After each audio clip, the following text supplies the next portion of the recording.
have more power and more agency and more ability than you think you have, and you should be using it. Not just for the benefit of users and customers, right, who you're there to serve. Not just for the benefit of the organization that you are working for, because your job is to help them make or save money at the end of the day, in most cases, but for yourself as well. Okay, for the sake of your performance, for the sake of being able to do work that you feel proud of, for the sake of being able to grow in your career at this organization or the next one. All right, this is about you as well. There's nothing wrong with that.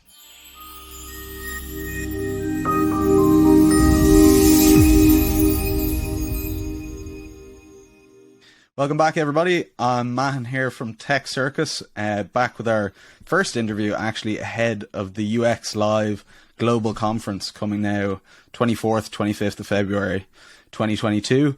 And I am joined today by Joe Natoli, author, speaker, teacher, and as one YouTube subscriber described him as a UX god on earth, which is high praise. So welcome, Joe. Really happy to have you, man. Thank you. I should quit for the rest of the day after that. Man, that's, I mean, it doesn't get any higher. That's it. Like that's the pinnacle. He seems, I mean, honestly, if you're making people that happy, you got to be doing something right. I suppose so. That's high praise indeed. I don't know if I can live up to that, but I'll do my best. Well, I suppose I dovetail on that, or kind of stepping into, you've now, as we were saying, over 260,000 or so students on your courses, which is like an amazing achievement. Did you set out to be a teacher, or was that something that just kind of, developed as you went? Well, it was a byproduct of I sort of slid into consulting the same way. Like a lot of people, I started out doing project work, for clients. Working on, it's a piece of software or it's a website. And of course, I started out in design before, this is pre-internet. I mean, I went to school in like 1987. So, yeah. Okay. But I sort of slid into consulting work because during the project work, what I found is that the parts that were most valuable to clients and the stuff that they were willing to pay me more for, quite frankly, was more along the lines of guidance, advice, teaching, consulting. Like, in other words, sit down with these people and not just do the work, but explain to them the why behind it. All right, here's why we're doing what we're doing. Here's what needs to happen. Here's what your folks internally need to be doing after we're out of here. Okay, to maintain this level of success or making customers happy or whatever it is. So I slowly discovered that that's kind of where my value was.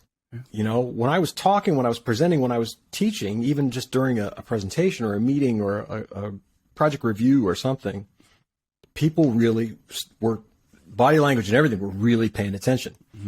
And then my great stroke of luck was meeting my wife, who said to me, we worked together for about 4 years before we ever even got together in any way.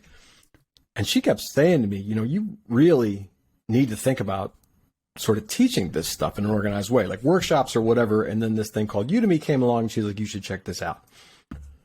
So I said, all right, we'll give that a shot. And we put out one course. And again, this is her pushing me saying, you should do this.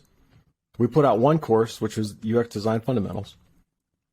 And a lot of people signed up. It's 500, it's 1,000, it's 5,000. It's like, wait a minute, what is going on here? Whoa. So would I have ever said to you with a straight face, oh yeah, my goal is to have over 200,000 students. Yeah. I could have never imagined this in my wildest dreams. So it just continued from there. So from the online courses to one-on-one coaching to the work I do with clients is all essentially teaching. All of it. And it's where it's where I'm best. It's where I feel like this is what I'm supposed to be doing. Right? Even speaking events, right? Standing on a stage, it feels, the best way I can put it is it feels right. Everything in the universe feels like it's exactly the way it's supposed to be. Wow. So if you get lucky, extraordinarily lucky, which is what I have been, you take a shot at something and you find out that this is what you're meant to be doing. So that's wonderful. That's such a good story, and it ties into something as well, which I wonder about, because obviously, bringing that passion yourself and the skill and your knowledge, but then also the market there's obviously such a hunger in the UX for the things that you're teaching and such a need for them. I wonder, where do you think that comes from? Where do you think because you've obviously filled such an important gap and, done it so well. I think, I think this is a tough profession, number one. And I think part of the reason design and UX in particular are difficult professions because there's so much to it. All right. It's sort of whether you are taking a holistic approach to your work where you're considering everything, right? Business needs, user needs, environmental factors, people, process, politics. But there are just a million things that influence the quality of the user experience in a product. There's a million forces at play all the time. And I think there's a lot to navigate there. It's never just about doing the work. It's never just about dealing with this interface, this interaction, this content, this data, these sequences, right? Human expectation and understanding. It's everything all at once, all the time. And I think that's a tall order. When you add to it that as a profession, design and UX in particular, as much lip service as we all get all the time about the importance of UX, it's still largely very misunderstood. It's still very much, in my eyes, a young industry compared to other things, right? It does not have the automatic acceptance that programming and development do, or IT in-house, right? When those teams, when folks in the IT department say, here's how we're doing this, no one bats an eye. They're like, okay, well, you guys are the experts, go do it. When UX folks or designers say, we really need to do A, B, and C because people go, well, just make it look pretty. Right? I mean, that's where we are. Okay, there's a lot of that. So as much as all these perfect world UX processes and methods and the articles and videos and courses even that you read about preach all this stuff, boot camps, the problem is it all falls flat inside the walls of an organization where people and intent and politics and personal preference and power struggles and all sorts of things are at play. And if you don't address those things, you're going to have a hard time. All right. So that's a lot of what I do. I teach UX and I teach design, but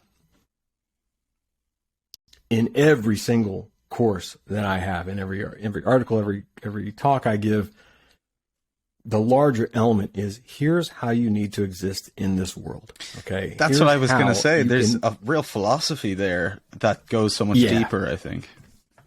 Yeah. I think there has to be. Yeah.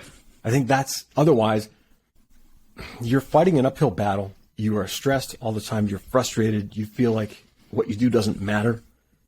You feel marginalized. You feel put aside. I mean, that happens in any number of ways. So that to me is the more important piece, right? It's helping designers and UXers, and I don't care how much experience they do or don't have. It's helping them sort of find and reclaim the power that they have. Not in a way where you're going to push people around, but in a way that you can change the way all this happens, these dynamics that happen inside an organization. You don't have to sit and fold your hands and go, oh, well, everything sucks. I don't buy that.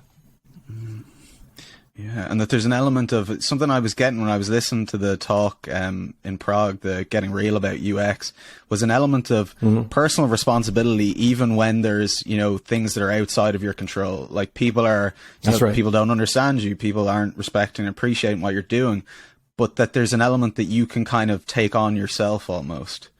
Is that something that you found in your own career then, and then communicated it to other people? Like, Yes. Like a lot of people, all right, there was a point in my career before I jumped ship and started my own thing, which is back in the late 90s. Like a lot of folks, I started to feel like I was hitting walls, right? Because people, it's the kind of thing where you feel like people won't let you do your job, right? Or they don't care about it. They don't think it's important. They're just brushing you aside. And what I learned through some struggle is that I didn't have to just accept that. Whether it changed anything or not, okay, I was absolutely allowed to stand up and say, look, this is not right. Okay, what's happening here is not right. So I want to go on record as saying, here's what I think is going to happen as a result of these actions that we're taking. I understand you don't want to do this work. That's okay. But here's what I think the outcome is going to be. And I do not want to be on the hook for that when it happens. So publicly, to everyone who will listen, my bosses, their bosses, here's what I think is going to transpire. Have at it. And in a lot of cases, those predictions came true. And what it did is it protected me. Okay, because nobody could ever come back to me and say, well, you didn't say anything about that. Why didn't you tell us? Why? Because that's what happens. Okay, the people who have the least power are always the ones who the finger is pointed at. Well, you didn't. So what I learned is you don't have to just accept that and go, oh, well, there's nothing I can do about it. No, you're worthy of more. You deserve more. It's not just about protecting yourself. It's about respect also.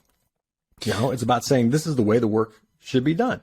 And in some cases, doing it without asking anybody whether you can do it that way or not. Yeah. That's it. Jared Spool says all the time about QA. He's like, when quality assurance checks happens, does anyone ever question that for a moment? Or we're going, no, we don't need to do QA. Never. It's just done, as a matter of fact. So why are we asking permission to do our work? That's crazy. It's crazy to me. And a lot comes from that. And what you find is that when you invite yourself into those conversations, right, when you force them to happen, regardless, in a polite way, this isn't about confrontation or antagonizing people. It's just statements of fact. Here's how things are going to happen. You get wind of a strategy meeting about project requirements or, what this next update is going to be. Invite yourself to the meeting. I'd really like to be in the room when that happens. And people go, why? Well, because if I'm going to do the work, I want to make sure that all the things that you folks are expecting to happen actually happens. I want to make sure the work that we're doing is in line with what you expect. And also, I want to make sure that it's possible so that I'm not making promises to you that I can't keep, which sucks for everybody. Sucks for me, sucks for you. That kind of thing. Yeah, and you have to be proactive about having those conversations because nobody is going to invite you into them. Yeah, right? And making I don't know space, if I answered the question, but no, that's a brilliant answer. And that's it's more of like a character kind of argument that's like, if you have something to say and you don't say it, you're kind of inviting disaster. You're almost kind of hiding something that might be useful or that might have, downstream effects. So, speaking up and standing up for yourself could be the best thing to do. That's the other thing. I say this all the time. If you have something to say, if you're feeling like something a bad decision or a good decision, or you feel like there's an opportunity, right, that isn't being talked about, you're robbing everyone in that room of your power, your ability, your talent, your intellect. It's this idea that we feel like if we don't know what the exact right thing is to say, then we shouldn't say anything. That's crazy. You're in that room because you deserve to be in that room. You got that job because you deserved to get that job. You were good enough to get that job. So it is a travesty to sit there and not voice your opinion. Your opinions and your ideas and what you see in your observations and analysis are as valid as anyone else's. I don't care how much experience you do or don't have. It is as valid as anyone else's. It's why you're there. Yep. You have to own that, right? And internalize it and say, look, you hired me to do this, so damn it, I'm going to do it. That's hard for a lot of people. It's hard for me too. I mean, I've struggled with imposter syndrome my entire life. I still do. But you have to learn to put it in its place. It can't stop you from being you.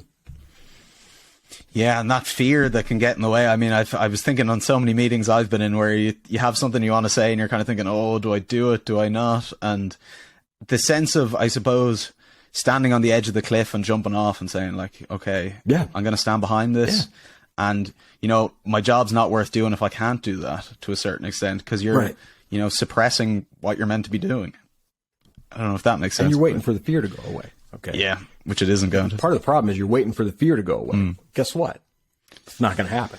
Nope. The fear is never going away. Not ever. Right? Not ever. It is always there. But like you said, right, if you're sitting in the room and you're thinking, I promise you there's at least one other person, if not 3 or 4 other people, who are thinking the same thing. And just like you, they're afraid to say it. Right? I mean, we all struggle with this. To this day, all right? I mean, I worked with a client 2 weeks ago for a week and a half. There were plenty of moments where I knew what I was about to say was not necessarily going to be received well by everybody. Yeah. And you're doing that thing in your head, and you're like, oh, shit. I'm going to have to ruin the party now, haven't I? And you're trying, and you don't want to do it. Part of you just does not want to do it. You don't want to open your mouth at all. But you have to, right? It's what they hired me to do. They're trusting me. Yeah. And I can't, in good conscience, right? I can't not say anything. I can't give my opinion. That's what they asked me to do. So it is hard. It's always hard. That's, I guess, my point. I think we expect it at some point in our careers to not be hard anymore. And that's just not true. Yeah, it was a question that I was going to ask you about, which is, what are some common mistakes that your students make that, they can improve on? And there seems to be something there in terms of resilience and courage and kind of being like, and these are like, you wouldn't think they're not going to be in the UX manual, I suppose, or like the diagrams or anything, but they could really contribute to your usefulness and your career and, being present in the room when you're supposed to be. Now, emotional resilience in particular, right? I'm writing a book. One of the books I'm writing this year is on that topic. Wow. And that is what it is. Now, resilience has been abused as well by companies in particular, okay? Because companies take this tack of like, when people report somebody who's abusive in some way or just, whether it's pure toxic or whether it's just this person's kind of abrasive, companies turn around and say, well, you need to get a thicker skin. I do not believe that. Somebody's just bullying. I do not believe that for a minute. That's shifting the blame.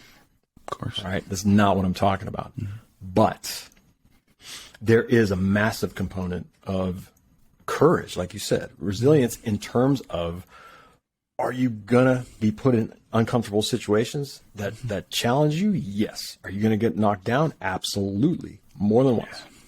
Okay. So the mistake, if there are mistakes that UXers and designers make, they're all along those lines. Okay. It's giving away your power. It's giving away what you're best at, or it's hiding what you're best at because of those adverse situations. It's being afraid to speak up when something doesn't feel right to you, right down to interviews. Okay. I've had students, your young designers come to me, for coaching on like whiteboard challenges, for example. In some cases, what they're being asked to do is ridiculous, and it's abusive on some level, and it's predatory on some level. Like, spend 20 hours out of your life to do this. Right. And we're going to ask for this laundry list of things, and we're going to give you this bullshit thing where it's like, well, it should only take you an hour. All right. When the list is 20 hours of work, it's 20 hours of work. And what I tell people is you have every right to say no. Here's what I am willing to do for you. If you want to do a Zoom call for an hour and you want to work together on this collaboratively, or me with your designers or me with your developers, so you can see how I work, more than happy to do that all day long. This, no. You have the right to do that. So if there's a mistake, or when we talk about mistakes people make, I think it's that. It's giving away your agency. It's giving away your right to say, no, I'm a human being and I deserve to be treated with respect. Yeah. Is that stuff in the typical UX manual, design manual? No, but it damn well should be, in my opinion. Yeah. That's my existence, my reason for my existence at this point in my career. Man, it's so much deeper, but you can see how it filters in and how it's such a necessary message, because it's probably not the typical kind of, course that you get or information, but really what students need to hear. We just don't talk about it. As a profession, we really don't talk about it very much. Yeah, losing your power. And I think we need to. And what I think this ties in nicely to what you're speaking about at the conference, Joe. Is there anything you want to give us a little bit about that? That's, a little taster. Yeah, I mean, that's essentially the thrust of the talk, is the same. In that it doesn't matter whether you're a junior designer or a senior designer as well. It really is about not giving away your power.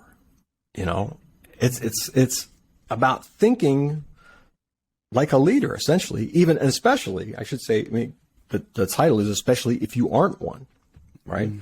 So if you're mid-level or whatever, I don't care.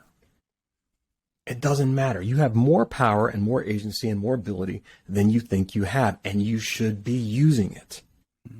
Not just for the benefit of users and customers, right, who you're there to serve. Not just for the benefit of the organization that you are working for, because your job is to help them make or save money at the end of the day, in most cases, but for yourself as well.